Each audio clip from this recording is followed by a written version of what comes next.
जय श्री राम। मेरे तुला राशि के प्यारे जातक जातिका, कैसा व्यतीत होगा आपका मई 2024। तुला की जब मैं बात करता हूं तो शायद मैं उन लोगों की बात करता हूं जो हमेशा दूसरों की मदद करना चाहते हैं, दूसरों का सपोर्ट करना चाहते हैं, जो प्रयास करते हैं कि सामने वाला या सामने वाली प्रसन्न रहे। खैर, बहुत दुख झेलना पड़ता है, बहुत मुश्किलें झेलनी पड़ती हैं। इस संसार में सही बन करके रहना बड़ा आसान नहीं है, मुझे पता है। चलिए, लेकिन बात करते हैं कि आपके लिए कैसे व्यतीत होगा 2024 की अगर बात करें, और वो भी मई महीने की बात करें। मैं एक बात बड़ा क्लियर कहना चाहता हूं कि जीवन में आगे बढ़ने का जज्बा रखिए। दुनिया ज्ञान देती है, साथ नहीं देती है। एक बात और, यदि आप अपने क्षेत्र में राम कथा, भागवत कथा या शिवपुराण कथा आयोजन करना चाहते हैं, आप चाहते हैं मैं आकर आपके यहाँ कथा करूं, तो आप प्लीज संपर्क कर सकते हैं और कथा का आयोजन कर सकते हैं। खैर, तुला राशि की जब बात करेंगे तो शुक्र इस राशि के स्वामी हैं, और तुला राशि जो बनती है वो बनती है चित्रा नक्षत्र के 2 चरण से, स्वाति नक्षत्र जिसके स्वामी राहु हैं, और विशाखा नक्षत्र जिसके स्वामी बृहस्पति हैं, 3 चरण से। यानी मंगल, राहु और बृहस्पति विशेष रूप से, और शुक्र, 4 प्लैनेट इस राशि को रूल करते हैं। इसीलिए जिन जातक जातिकाओं की तुला राशि है, एक बात ध्यान रखिएगा, आपको भगवान विश्वकर्मा की जरूर पूजा करनी चाहिए। वायु और इंद्राग्नि, इनकी पूजा जरूर करनी चाहिए। कैसे इनकी पूजा करनी चाहिए, क्या करना चाहिए, वो कभी आने वाले वीडियो में हम जरूर इस विषय पर चर्चा करेंगे। लेकिन इस महीने पर क्या क्या विशेष रहने वाला है, एक तो आपके राशि स्वामी 7th हाउस में गोचर करेंगे। 7th हाउस में गोचर करेंगे, अगर अस्त भी रहेंगे, ये भी ध्यान रखिएगा।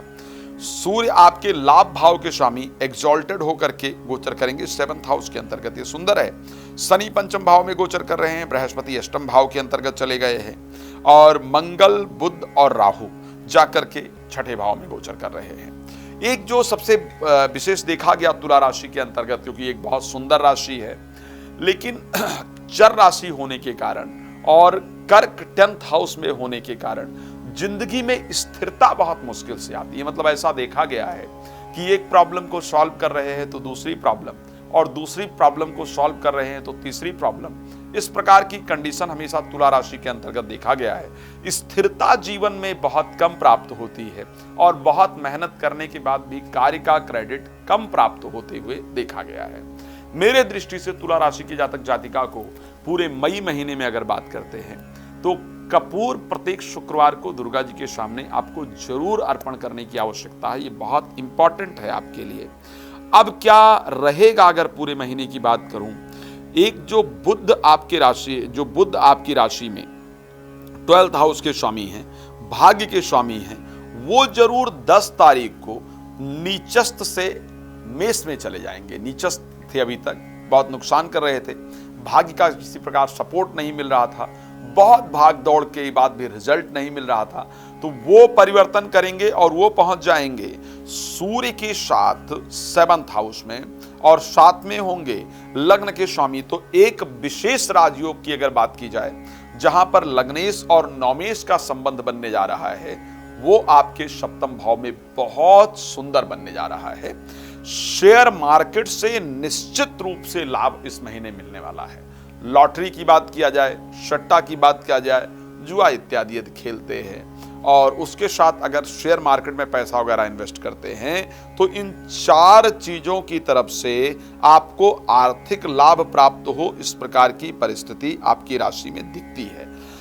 बृहस्पति जो कि 6th हाउस के स्वामी है, विपरीत राजयोग में जाकर के 12th हाउस में गोचर करेंगे और 2nd हाउस को दृष्टि देंगे। यानी कहीं फंसा हुआ जो आपका धन है वो अचानक आपके जीवन में प्राप्त हो, इस प्रकार आपकी राशि के अंतर्गत रहेगा। अब कुछ इंपॉर्टेंट चीजें, जैसा कि शुक्र आपके राशि स्वामी अस्त हैं, तो जब राशि स्वामी अस्त होते हैं तो बहुत भाग दौड़ करने के बाद ही रिजल्ट मिलता है, बहुत मेहनत करने के बाद ही रिजल्ट मिलता है। लास्ट मोमेंट इत्यादि पर काम खराब होने का संयोग रहता है, और उसके साथ अगर बात की जाए तो स्वास्थ्य इत्यादि ढीला रहता है। इस प्रकार की परिस्थिति रहेगी, क्योंकि 7th हाउस के अंतर्गत अगर बात करते हैं तो 6th हाउस में राहु, मंगल और बुध रहेंगे, 7th हाउस में सूर्य शुक्र रहेंगे। जीवन साथी को पद, प्रतिष्ठा, सम्मान इत्यादि प्राप्त होगा। लेकिन पद प्रतिष्ठा सम्मान इत्यादि प्राप्त होने के बाद भी जीवन साथी के मन में एक अहंकार उत्पन्न होगा, एक ईगो उत्पन्न होगा, एक क्रोध इत्यादि उत्पन्न हो, इस प्रकार की परिस्थिति नजर आ रही है।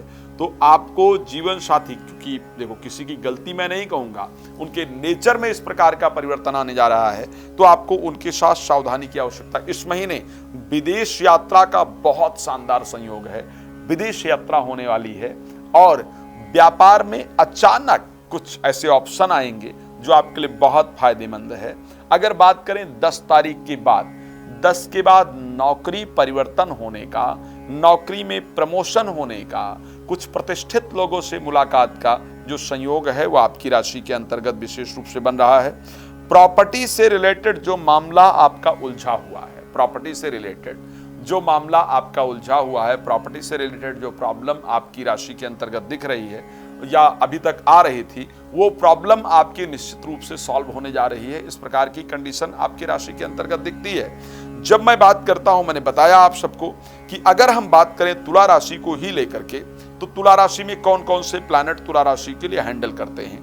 मंगल यानी चित्रा नक्षत्र के अंतर्गत जन्म हुआ है और अगर तुला राशि के आप जातक हैं तो इसका मतलब है कि आपके राशि स्वामी मंगल है, यानी तुला राशि आपकी तुला है, मंगल आपके देवता हैं। तो आपको जो क्षेत्र प्रोटेक्शन का, यानी पुलिस का क्षेत्र है, आर्मी का क्षेत्र है, जिम ट्रेनर का क्षेत्र है, इस क्षेत्र में आपको प्रयास करना चाहिए अपनी जॉब के लिए, अपने प्रोफेशनल लाइफ के लिए। मैकेनिकल इंजीनियरिंग है, उसके लिए प्रयास करना चाहिए। बिजनेस की जब बात करते हैं तो इलेक्ट्रॉनिक से रिलेटेड बिजनेस हो गया, खेल इत्यादि के सामान की बात की गई, प्रॉपर्टी से रिलेटेड कार्य इत्यादि की बात की जाए, तो इस तरफ आपको अपने आप को लेकर के जाना चाहिए। वहीं अगर हम बात करते हैं स्वाति नक्षत्र जिसके स्वामी राहु हैं, अगर यहां पर बिजनेस को लेकर के हम बात करेंगे तो आपको बिजनेस लेदर का करना चाहिए, आपको बिजनेस आयुर्वेदिक मेडिसिन का करना चाहिए, आपको ऐसे नशे इत्यादि से रिलेटेड जो बिजनेस हैं उस पर आपको काम करना चाहिए। आर्मी में जाने से विशेष फायदा होता है। वहीं पर अगर हम बात करते हैं विशाखा जिसके स्वामी बृहस्पति हैं, एनजीओ, एजुकेशन या मैनेजमेंट के क्षेत्र में या बैंकिंग जुडिशरी के क्षेत्र में आपके लिए फायदा होता है। खैर, रात को 9 बजे आपके साथ लाइव आता हूं, दोपहर को 12 बजे आपके साथ लाइव आता हूं। अगर आप चाहते हैं या चाहती हैं कि मैं आपके यहां आकर के भागवत कथा, राम कथा या शिव पुराण की कथा करूं, तो आप प्लीज मुझे कॉल कर सकते हैं। साथ में यदि आपको अपनी राशि के बारे में, अपनी कुंडली के बारे में विस्तार से चर्चा करना है, कॉल अपॉइंटमेंट लेकर बात कर सकते हैं। भगवान आपको बहुत प्रसन्न रखें। इन्हीं शुभकामना के साथ जय श्री राम। बहुत धन्यवाद।